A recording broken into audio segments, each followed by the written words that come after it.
Assalamualaikum warahmatullahi wabarakatuh. Selamat pagi.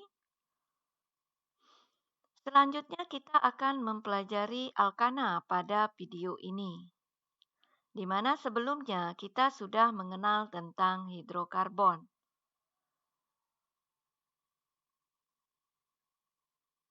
Berdasarkan ikatan yang terjadi di antara atom C, hidrokarbon alipatik yang mengandung ikatan kovalen tunggal adalah hidrokarbon jenuh. Contohnya adalah alkana.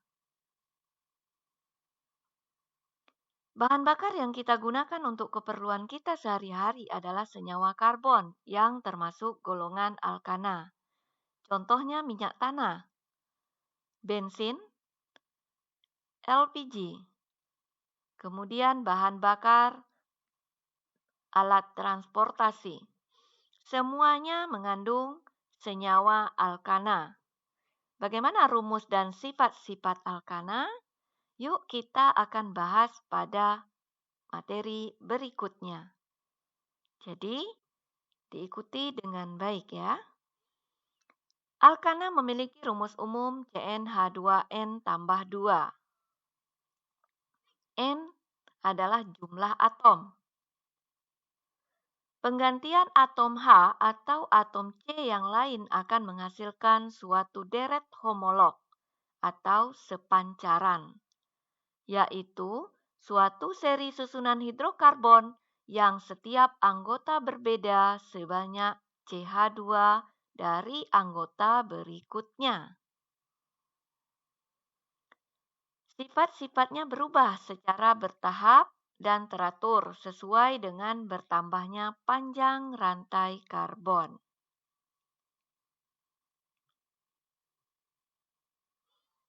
Nah, beberapa anggota deret homolog alkana CnH2n tambah 2 sebagai berikut.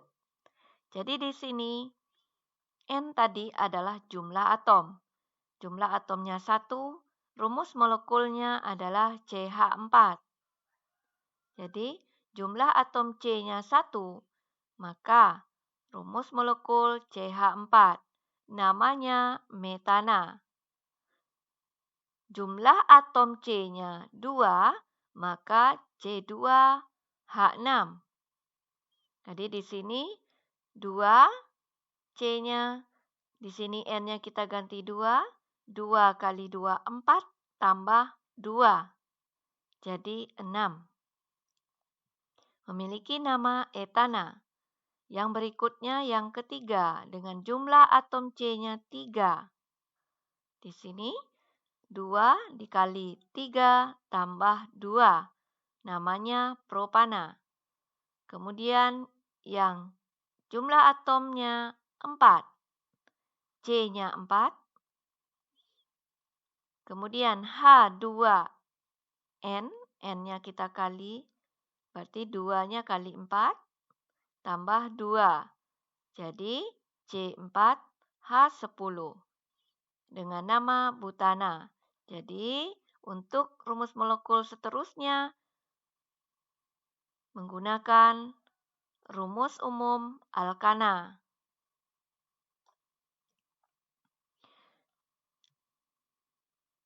Mengenai gugus cabang. Gugus cabang adalah gugus alkil yang terikat pada rantai utama. Gugus cabang pada alkana umumnya merupakan alkil. Gugus alkil adalah alkana yang kehilangan satu atom hidrogennya. Rumus umum alkil Cn H2n tambah 1. Jadi ini adalah rumus alkil. Jadi diingat ya. Nama gugus alkil disesuaikan dengan nama alkananya dengan mengganti akhiran ana dengan akhiran il. Jadi alkana kita ganti ananya dengan il menjadi alkil.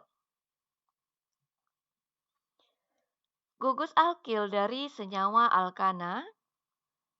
Jadi strukturnya, rumus umumnya menggunakan CnH2n tambah 1 dari alkana CH4. Berarti Berdasarkan penjelasan sebelumnya, CH4 berarti kehilangan satu atom H menjadi CH3 dengan nama metana yang ana kita ganti dengan akhiran il. Jadi metil. Berikut juga dengan C2H6 berarti untuk gugus alkilnya adalah C2H5. Rumus untuk alkil itu tetap kita menggunakan CnH2n tambah 1. Jadi nama etana kita ganti menjadi etil jika dia merupakan gugus alkil. Begitu seterusnya sampai cabangnya sesuai dengan struktur yang tertampil. Tata nama alkana. Dengan rumus struktur seperti ini, penamaan senyawa alkana sesuai aturan UPAC. Yang pertama, semua nama alkana memiliki akhiran ana. Kemudian yang kedua, menentukan rantai utama, yaitu rantai atom C yang terpanjang. Di sini kita bisa lihat ini adalah rantai utama, rantai atom C yang terpanjang. Kemudian menentukan rantai cabang, yaitu atom C selain rantai utama. Nah, yang mana dia? Ini adalah rantai cabang. Yang berikutnya kita harus menentukan nomor urut rantai utama. Dimulai dari atom C paling ujung yang jaraknya terdekat dengan rantai cabang yang mengikat gugus alkil diikuti tanda strip. Jadi kita memberi nomor dari yang terdekat. Seperti kita lihat di sini yang terdekat adalah dari kanan, maka atom C paling ujung sebelah kanan diberi nomor 1. Yang berikutnya 2, 3, dan 4. Kemudian yang kelima, jika rantai cabangnya 2 atau lebih yang berbeda-beda, maka yang ditulis dahulu yaitu sesuai urutan abjad huruf depan alkil. Dan nama di sini adalah 2-metil-butana. Pada atom C nomor 2 terdapat alkil. Jadi nama alkilnya adalah metil. Rantai terpanjangnya 4. Untuk 4, namanya adalah butana. Jadi nama dari struktur ini adalah 2-metil-butana. Semoga kalian bisa memahaminya. Rantai cabang lebih dari 1 yang sama, maka penulisan dijadikan 1 dengan awalan. Jika jumlah yang sama sebanyak 2, diberi awalan D. Jika jumlah yang sama sebanyak 3, diberi awalan 3. Jika jumlah yang sama sebanyak 4 diberi awalan tetra. Jika 5 diberi awalan penta. Jika 6 diberi awalan heksa. 7 hepta dan seterusnya. Tata nama sikloalkana. Dengan struktur seperti ini, untuk rantai siklik, penamaan diawali dengan kata siklo dengan rumus CnH2n. Jadi, untuk sikloalkana, kita perhatikan di sini jumlah atom C-nya ada 6. 1, 2, 3, 4, 5, dan 6. Kita beri awalan siklo. Kemudian 6 adalah heksana. Jadi, untuk namanya adalah sikloheksana. Sifat fisik alkana.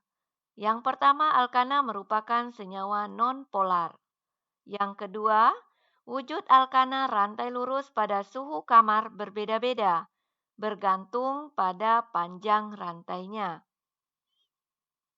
Jadi untuk alkana C1 sampai C4 berwujud gas. Dari C5 sampai C17 wujudnya cair. Untuk jumlah atom C lebih besar dari 18 wujudnya padat.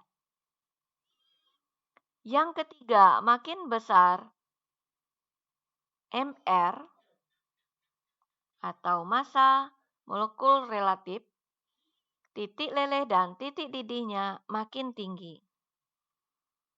Yang keempat, dalam jumlah atom C sama, semakin banyak jumlah cabang, semakin rendah titik didihnya. Dan yang kelima, larut dalam pelarut nonpolar atau CCl4 atau sedikit polar, dietil ether atau benzena, dan tidak larut dalam air.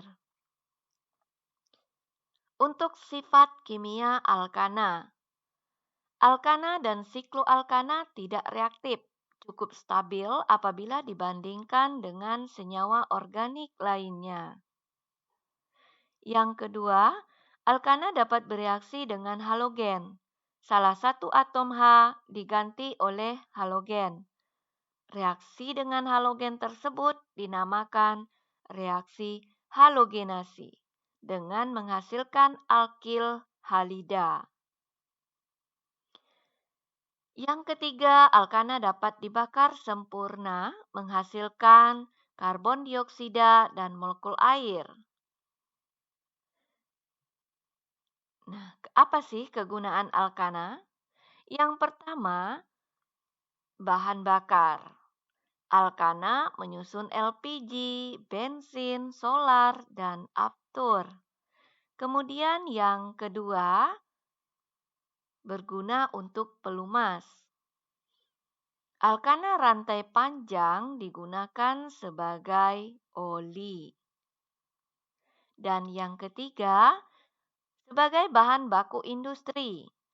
Alkana digunakan sebagai bahan baku industri plastik, pupuk, dan deterjen. Nah, sudah sampai kita pada akhir materi kita, maka dapat kita simpulkan yang pertama adalah senyawa alkana merupakan senyawa hidrokarbon jenuh di mana ikatan antar atom C-nya berupa ikatan tunggal.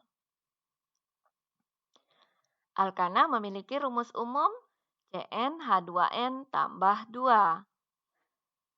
Penamaan senyawa alkana dan sikloalkana sesuai aturan UVEC dengan menggunakan deret homolog dan gugus alkil jika rantainya bercabang. Demikian materi kita pada hari ini. Semoga bisa dimengerti dan dipahami dengan jelas. Semoga bermanfaat. Saya ucapkan terima kasih. Assalamualaikum warahmatullahi wabarakatuh.